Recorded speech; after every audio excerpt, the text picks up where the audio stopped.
What's up guys, my name is Ken Ross. On YouTube I go by Kinny Games. Thanks so much for stopping by, clicking on my video. I hope you're excited. I got a great one in store for you. I just want to say before we start, please leave a like rating on this video. It took me hours and hours to put this one together of researching, analyzing, editing, scripting, recording, etc., pulling clips. You guys know, you'll see it once we get into it, but I just wanted to say that I really hope you enjoy, and if you do, let me know in the comments. Say that you enjoyed this, say that you didn't enjoy it. Give me some feedback because it took a lot of time, and if you don't like it, don't want to do it again, but if you do like it, it's definitely something I would look forward to doing in Madden 21. But without further ado, and that being said, I'm excited for this one. I hope you are as well, and roll the intro. Let's get into the video.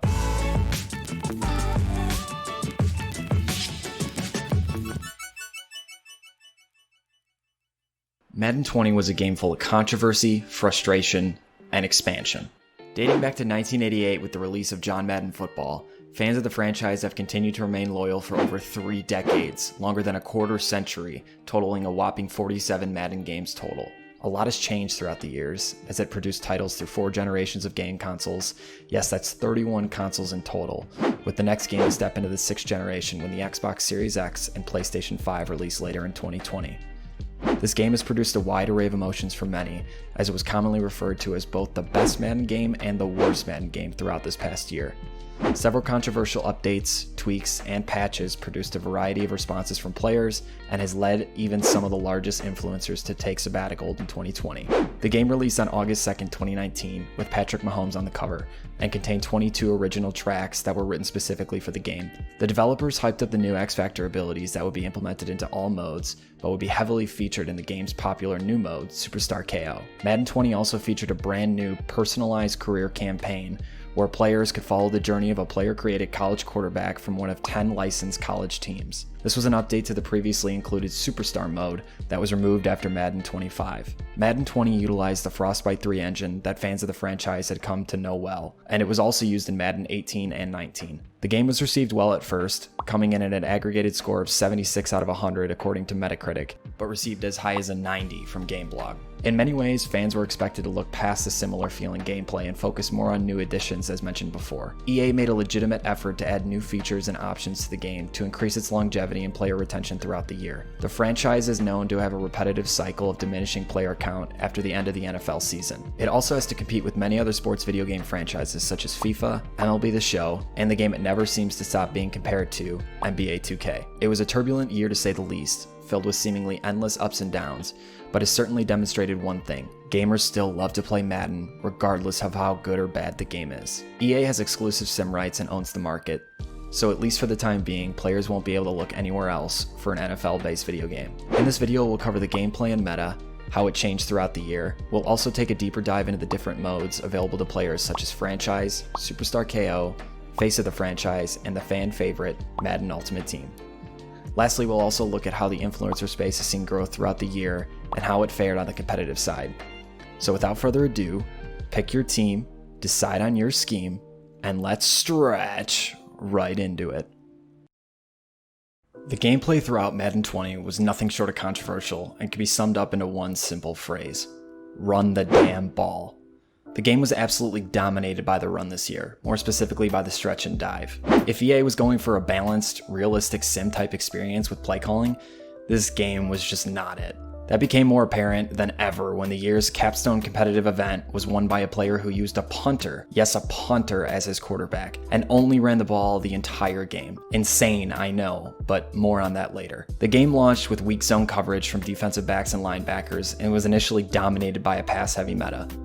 Once EA took notice, however, they released a gameplay patch that increased the ability for players in coverage to better lock down their zones, rendering passing beyond difficult, bordering impossible. This, in combination with terrible pursuit angles, a lack of defenders being able to properly set an edge, and an overpowered offensive lineman led to the game's meta being not just run featured, but run dominated. Tight ends at receivers for extra blocking, and offensive tackles playing as tight ends became the norm, and defenders started to get pancaked all over the field.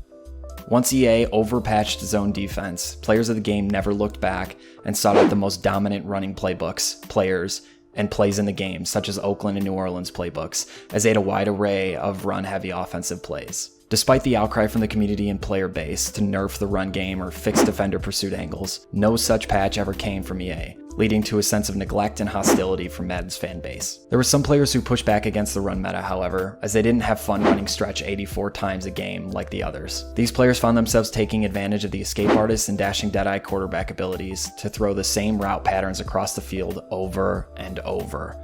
These routes consisted of crossing patterns, corner routes, and post routes. It is worthy to note that these route combinations have often been the passing meta during Madden's lifetime, but utilizing abilities to make perfect passes and avoid pass rushing defenders that were unable to set an edge with QB contains, like they could in previous titles, allowed for more dominance from the popular scheme. Some say this created a larger skill gap in the game, but others said it shifted bad players further into the rushing meta as its population continued to grow, in turn lowering the skill gap. As in other competitive games, good players love a large skill gap as it allows them to further separate themselves from the competition, but lesser players dislike a large skill gap as it makes it difficult to compete against the game's best. Similar outcry has been seen during changes in popular titles such as Fortnite, Call of Duty Warzone, and other skill-based matchmaking titles. I'd be remiss if I didn't at least touch on the dominance of ad catching, human joystick, and escape artist. These abilities gave players the ability to unrealistically swerve, avoid pressure while passing, and run with their quarterbacks. Mobile quarterbacks like Russell Wilson, Patrick Mahomes, and of course, Lamar Jackson dominated the meta. If you didn't have a mobile quarterback in Madden 20, what were you really doing? Though similar to their success in the real-life NFL, this aggravated a lot of players as they felt they had to use a mobile quarterback to even stand a chance if they wanted to pass in a run-heavy Madden game. Like I said when I started talking about the gameplay, Madden 20's gameplay mechanics and meta was filled with controversy. Some loved it and some hated it, but without a doubt, everyone can agree it wasn't how Madden should feel as a finished product. The lack of support for gameplay fixes throughout the game's lifecycle angered many, and hopefully in the future EA will show more intra-year support via various patches, tweaks, buffs, and nerfs, so we can avoid another run-heavy fiasco like we had in Madden 20. I couldn't do a Madden video without at least touching on the game's most aged mode, that being Connected Franchise and the newer Face of the Franchise. Unfortunately, there isn't much to talk about here, so this section will probably be shorter than the others. Although there were some new, somewhat arbitrary texts and game goal features added, Franchise mode was a disappointment for most, which is what contributed to the #FixMaddenFranchise fiasco that we saw at the end of June. We did see some success of online CFM leagues growing in popularity from popular YouTubers such as Cookie Boy, and even NFL players got involved, but more on that later. Instead of upgrading the classic franchise, EA decided to invest most of their time and money into the new Face of the Franchise mode, which combined elements of Longshot and Superstar from previous iterations in the series. Face of the Franchise was a guided experience that let the user control a short story of a QB traversing the NCAA as part of one of 10 different featured colleges on his way to the NFL. The mode was cool and definitely a great addition to the game, but the beef from the community came from the fact that EA clearly took its attention away from the classic franchise mode in order to build this out. It seemed like an attempt at competing with the success of NBA 2K's notorious My Player mode that has been widely loved by its community. There isn't much more to say, to be honest. The mode was new, it was fun, and it was liked by the community, but it became blatantly clear that Madden players don't want this type of story mode to take away from the game's longest running game type, franchise. In addition to some other new game types being added, Madden 20 saw the release of a brand new park-style game mode known as Superstar KO. This new game featured players drafting a playstyle, some of the league's best players with their X-Factor abilities equipped, and then attempting to come out on top in a series of back-and-forth drives with a tug-of-war style sudden death. Superstar KO was all about using the new X-Factor abilities added in Madden 20, and even featured some of the world's largest hip-hop stars such as Snoop Dogg, DJ Khaled, and Lil Yachty as controllable players. This was fresh, it was new, and it gave players a great way to try out the new X-Factors without having to grind for them in ranked and risk losing games because of it. It was a welcomed addition, and players really seemed to love this, not just to play, but also to watch. Madden had been missing a more laid-back park-style game mode, and Superstar KO hit the nail right on the head. Fans of the franchise didn't want EA to directly copy the park mode from NBA 2K, but instead come up with something new and of their own. Of course, X-Factors were controversial throughout the year, with some being incredibly overpowered. We're talking about you, Most. But this was without a doubt something entirely new and never done before. Everything from the team creation and draft to the sudden death matchups made squatting up with some of your buddies and hopping into a game while running around the field like a chicken with your head cut off fun. It was a lot of fun. It even produced some great laughs and memorable moments along the way. Better yet, it didn't negatively impact the other game modes of the franchise. EA didn't blatantly stop work on some other beloved modes to replace it with Superstar KO. It's simply an addition. A new addition with a completely different style of play. New modes like this also give longevity to the game because there's a lot of replayability here. By adding new X factors, updating the draft options, including more celebrities, EA continued to add great content to this mode throughout the year, and that's why it was so well received by fans. If someone didn't like it, they didn't have to play it, and they could be certain it wasn't going to negatively impact the way they played the game. I'm personally hoping for the possibility of creating a player and being able to use him in this mode in the future. Regardless, Superstar KO was a welcomed new feature, and I very much hope we see it again, improved upon even more in Madden 21.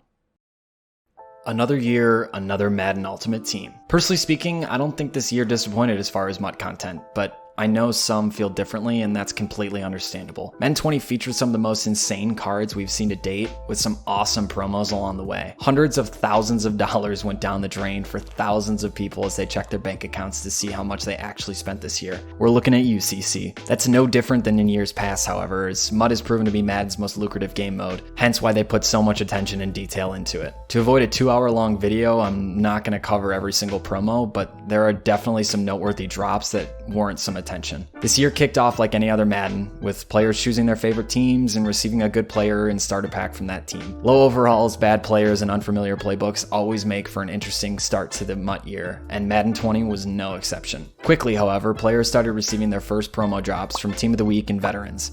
These cards quickly upped the ante, as these players' overalls stretch far beyond the highest overalls from the game's launch. Team of the Week, of course, continued throughout the year, as did Veterans, but Madden 20 also featured Heavyweight, Football Outsiders, and power-up expansions throughout the year. The first large promo, however, didn't drop until MUT Heroes debuted in early October. The MUT Heroes promo was a returning favorite and usually features the first large expansion of players and sets into the game. This year didn't disappoint in that aspect, as players and sets were dropped for every NFL team, allowing fans to chase their favorite heroes and obtain their cards for their teams. Later in October, the more anticipated, most feared Halloween-themed promo dropped, continuing on the success of previous years by including the Scary Fast, Scary Strong, and Scary Sharp categories. There were 3 initial heroes, Tyler Lockett, Cam Newton, and Earl Thomas in the first drop, with 3 more coming the following weekend. With this promo came a slew of solo challenges and sets as well that many took advantage of. Most, however, were focused on achieving the Master Ray Lewis card. Shortly after, Peyton Manning was somewhat sought after as a 93 overall pocket passing QB, wrapping up the year's most feared promo. The next big promo, of course, was the Thanksgiving Harvest promo. The ever-powerful Night Train Lane was the goal here, but this promo featured another large raise in the average overall,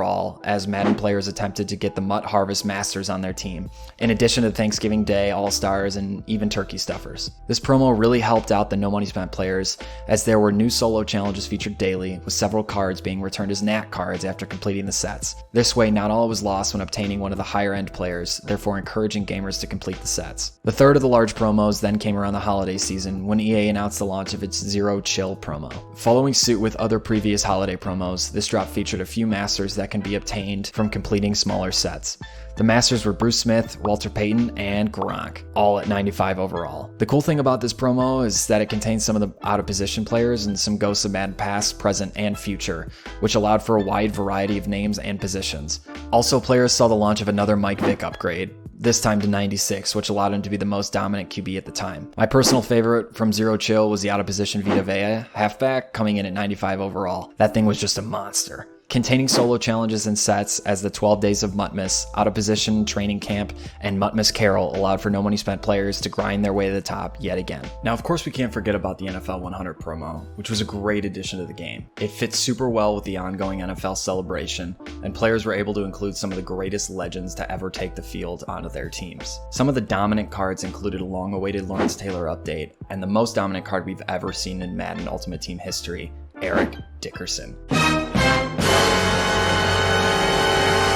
These cards also started the game with their X Factors already activated, which was amazing at first, but then quickly got old when players realized they'd have to also defend it. There was almost nothing more frustrating than finally bringing down Eric Dickerson in the backfield just to realize that you needed 2 defenders, not 1, to actually tackle him, because he'd break the first tackle every single time. I love the new content. It came as a complete surprise and gave the community something to really cheer about. Later on came the Super Bowl promo, bringing in a dominant 99 overall Patrick Mahomes, which was well deserved, I might add. The Combine promo, which gave players the ability to play some of their favorite prospects, and the NFL Draft promo, which upped the ante yet again, pushing the meta to greater than 95 overall, bare minimum in order to compete. The game finished off with a few smaller drops such as additional power-ups, Ultimate Legends, and of course, the golden tickets. Players did have a bone to pick with developers though, as even Snoop Dogg tweeted to EA that they didn't drop enough content and ended early during the ongoing, well, bug that's going around. There was certainly no shortage of cards and drops this year, as a good combination of ongoing promos and larger holiday themed drops seemed to give the mode more longevity. However, it didn't seem like EA really branched into newer promos or experimented with brand new content as a whole. Players are eager for different promos that have not been seen before, something that will,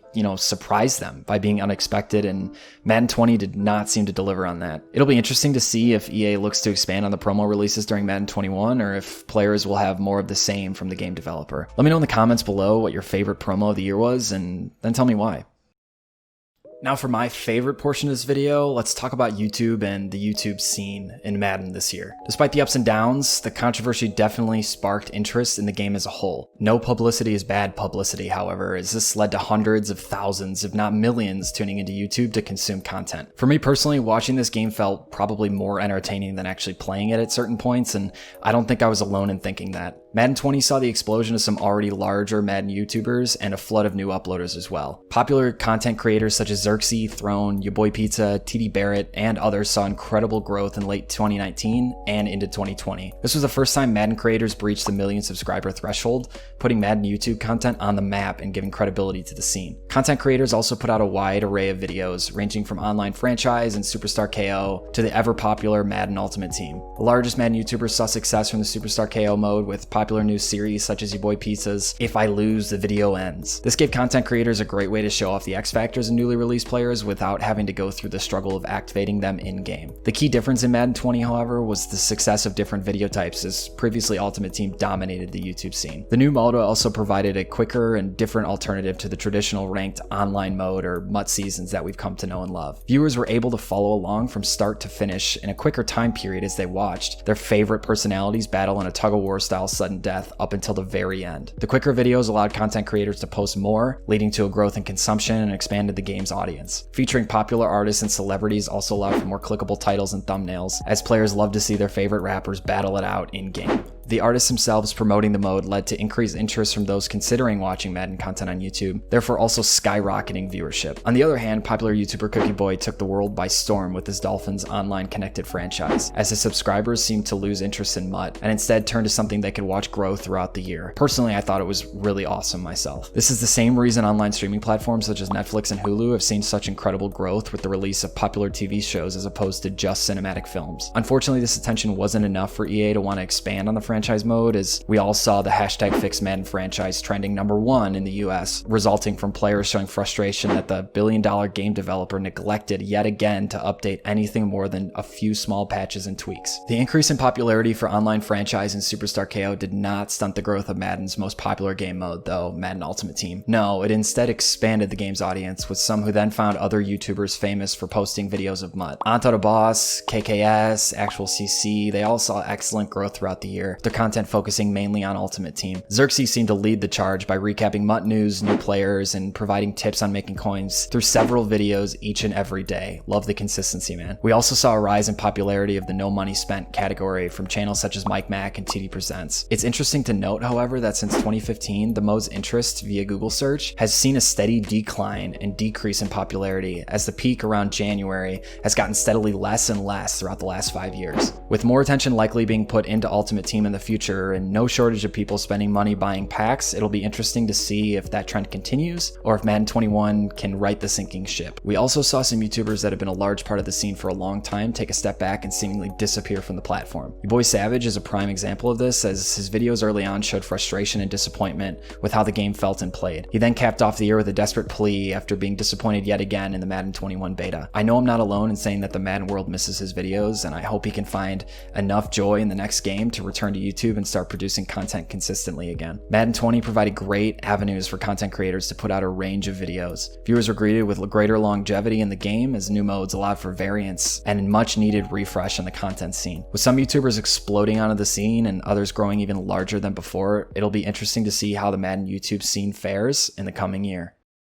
Yes, competitive Madden. Some love it and some hate it, but as I've stated several times already, this is no different to anything else in Madden. One thing you can't complain about when it comes to competitive Madden, however, is the broadcast quality. I mean, Scott Cole does a great job casting competitive games and gives players a feeling that they're watching an actual NFL football game. The gameplay, however, immediately takes away from that immersion, as in Madden 20, we saw run after run after run. With a prize pool of over $1.3 million, thousands line up every year to compete. The game's cornerstone event to cap off the year was won by Joke, who used a punter as his quarterback, knowing that would give him more flexibility to equip additional abilities, better running backs, and better blockers. This is just on par with the rest of the year. He knew he didn't need to pass the ball at all, and some could argue that this way of needing to adjust is strategy, but I think most people feel that it's just an easy win since he only needed to practice running the damn ball. Prior to the Madden Bowl, players competed in the Madden Club Championship. Players won the rights to use each team in the NFL as their very own, and then competed in a bracket-style playoff to prove to the world that they were the best. This is where the dominance of the run meta really took form. Once casual players saw how well competitors were doing with the run-heavy meta, they quickly copied this style of play with their teams as well, and the rest is history. Volterax took home the trophy in December 2020 to cap off the Madden Club Championship, or MCS, and he used the Arizona Cardinals while beating Drini, who used the Jacksonville Jaguars. It was all I formation all day for Volterax, led by CJ2K running back. To end the competitive year, players got to see the Madden Bowl. The competitors were seated in groups of 12, advancing to the playoffs after competing in a round robin. Joke managed to come out on top with his dominant run scheme, which only compounded the frustrations of the community for the run-heavy meta. Twitter was filled with anger and frustration as influencers in the space tweeted out how annoyed they were with what they had just witnessed. It does seem that EA took notice of this as they're trying to change the gameplay in Madden 21, but nobody knows if it'll be enough.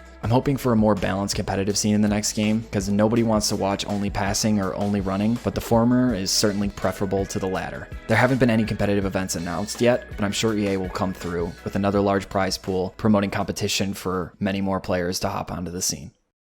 In conclusion, Madden 20 was filled with controversy. Controversy over a run-heavy meta, over not enough or too much content in Ultimate Team, over the focus on adding new modes such as Face of the Franchise and Superstar KO, instead of updating long-loved classic franchise. Fans were greeted with an explosion of new YouTube content from some of the world's biggest influencers, celebrities, and others that are just starting to get their name out there, which I like to think of myself as the latter. I genuinely enjoyed this game for a while. I liked the first few months and had a lot of fun squatting up and playing Superstar KO with my buddies. There was certainly enough MUT content to keep me entertained, but it's always felt so grindy for those that aren't dropping thousands of dollars buying packs. I understand though, because at the end of the day, EA has a responsibility to the shareholders to bring in revenue, and as long as I have a chance to compete as a no money spent team, I guess I'm cool with it. I have high hopes for Madden 21 and look forward to learning the new metas and playing with new abilities, but let me know in the comments what rating you'd give Madden 20 as a whole, including all the categories I've discussed today, including gameplay, franchise, Superstar KO, MUT, YouTube content, and the competitive scene. Personally, I'd give it a 6.5 out of 10. This video took hours of planning, scripting, recording, editing, and researching, so if you've enjoyed, please leave a like rating as it helps me reach new audiences that I haven't been able to reach before. Also consider subscribing as I plan to pump out some new great original content while we wrap up Madden 20, and of course once we get into Madden 21. Thank you so much for watching, and as always, thanks for stopping by.